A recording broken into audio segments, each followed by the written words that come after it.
In this video, I'm going to reveal to you how the wealthy stay wealthy and what they use as a cheat code to help them build a mass fortune.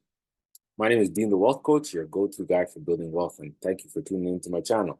When I discovered this, I was very shocked. It almost hit me like a ton of bricks. I was like, why didn't I see this before? And it only came about because I do a lot of reading. One book in particular that I read is called Think and Grow Rich.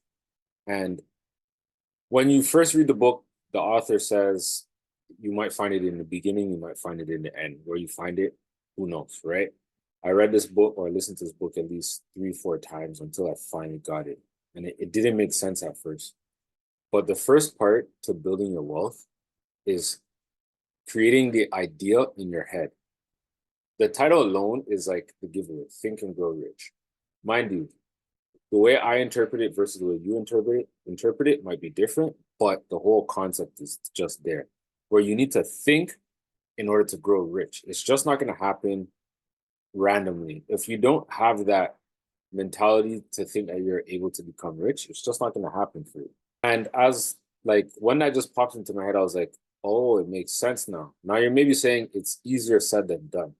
But the next piece that you're missing to thinking and growing rich is creating your plan. If you are not where you need to be, it's because you didn't create the pathway to get there. It doesn't matter if it's the shortest path, the longest path. What you need to do is create a series of events that need to happen in order for you to become rich, wealthy, whatever it may be.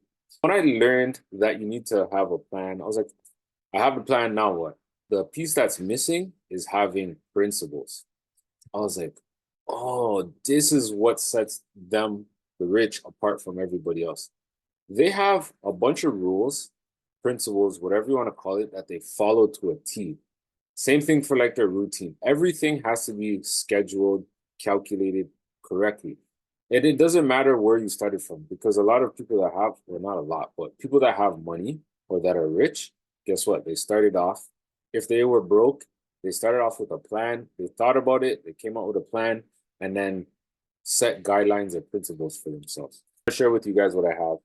I'm reading a book by Ray Dalio called Principles, but the kids version. I read his version for adults, but the kids version. I like the kids version because I can read with my kids and teach them at the same time. What we were going through, we just started, is principles. You need to have principles to deal with life's challenges that you may face.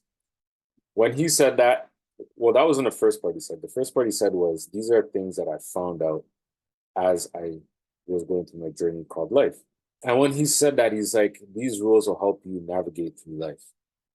Life is all about navigation. You're going to have high roads, you're going to have low roads. But it's how you deal with these situations that come up that really matters. And when I just read that line, like I just kept going over and over again. I was like, how come I never seen this before? This doesn't make sense. I was like, man, this is the golden nugget here. It doesn't matter where you are in your life. Think about it, write it down, create a plan, have principles. That's all you need. If you follow those to a T, your life will drastically change. Give yourself 3 to 5 years. Whatever happens, like after that, you're just going to be like, man, I wish I started this sooner. A few principles that I wrote down for myself, and you may want to use these as well, is decide what to do. What is it you're going to do? Where do you see yourself in 5, 10 years? Try thinking on the long-term horizon, because when you say 1 year, 6 months, if you don't achieve those goals, you're gonna be disappointed and you're gonna say, screw this, and then you just go back to the way life was before. I encourage you, just give yourself some time, decide what you want to do. And decide means to cut off everything else. You can't do 3 or 4 things, because now you're gonna be stretching yourself thin. Focus on one thing and just decide what that one thing is going to be. The next principle that I wrote down is be brave and do it. If you're fearing the outcome, great, just do it. If you think you're going to fail the first time, great, just do it. Failing is not a bad thing. Failing tells you what didn't work and how to correct it, or what you should do to correct it moving forward. Life is always going to give us problems and challenges. It's how you overcome them. And that's what you need to do with your life. The other one that I wrote down is think for yourself and be completely open to new ideas. And, well, that's 4 after. Be completely open. So if you hear something, Take it with a grain of salt, but at least be open to hearing what it is. Learn to love the process, even the bad parts. I was trying to teach my kids this yesterday, where you may have some ups and downs. It may not always be the way you planned it out to be, but if you fall in love with the process, you'll be fine. If you have plans of action for when things go downhill for you, you will be fine. So that's just some of the tidbits that I got from Ray Dalio's book, Principles for Kids. If you want to grab a copy of that book, I left a link in the description below for you to grab it from Amazon. It's a really good book. It's about 100 and something pages. You don't have to read it all in one shot, maybe 5-10 pages a day. For me and my family, we're doing a 2-week contract, so every day we're going to read about 10-11 pages of that book. But I highly recommend get that book and reading it with your kids so that they can start formulating principles for themselves when they become adults. Another thing that I want to discuss is building wealth is a skill, and you have to develop it.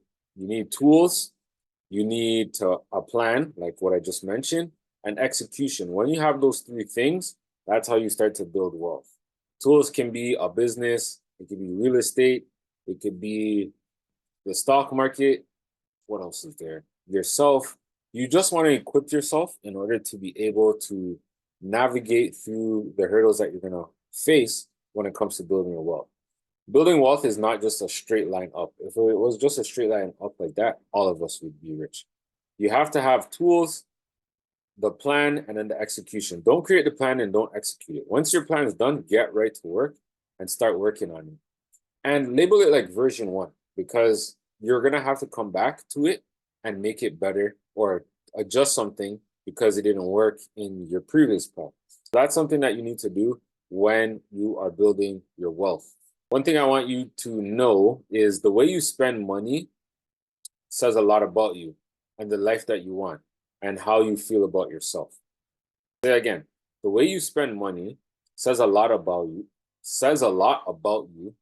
your life and what you want and how you feel about yourself. If you're somebody that's always online shopping, there's maybe an underlying reason why you're always shopping. Can you really wear all those outfits that you're buying? All the stuff you're buying on Amazon finds from watching TikTok videos and Instagram, is this stuff really helping you? Really reflect. If you haven't used something for 6 months and you got a lot of it, something's going on there and you need to look into that.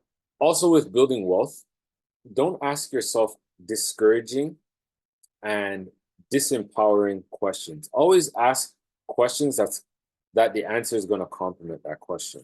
How can I make $10,000 tomorrow? Won't it be great after I achieve $10 million in sales? Say stuff like that to yourself. Words are very powerful, and you have to be careful what it is that you say to yourself. Your subconscious is hearing this stuff, and your subconscious plays a big role in your life. So make sure whenever you're asking yourself a question, something that's not going to be discouraging or disempowering, something that's going to motivate you. I wrote it here somewhere. Where did I write it? Everything, going to ask questions. Always ask yourself questions that will motivate you, empower you, and to fuel your focus. I got that from Wall Street Trapper. He's one of the greatest guys out there when it comes to investing. So if you're looking to build wealth in the stock market, I suggest you check him out. He does a show every Tuesday called Trapping Tuesdays. I watch it religiously. Very good information. And that's just to wrap up today's video. So make sure when building your wealth, you have tools, you have a plan, and then you execute. And make sure that you have principles that you follow day in and day out. That is how the rich build their empires. And now you have the secret formula that you can use as well. Also, if you're looking for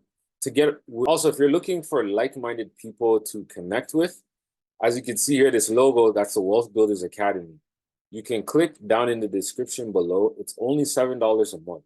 $7. That's cheaper than a Netflix subscription, but more valuable than a Mercedes. So if you're looking to build your wealth with like-minded individuals, find an accountability partner, click down in the link below. And also, don't forget to watch this video next that I have linked that will teach you several different ways on how you can make money without starting a business. Make sure you subscribe, and I'll see you on the next episode.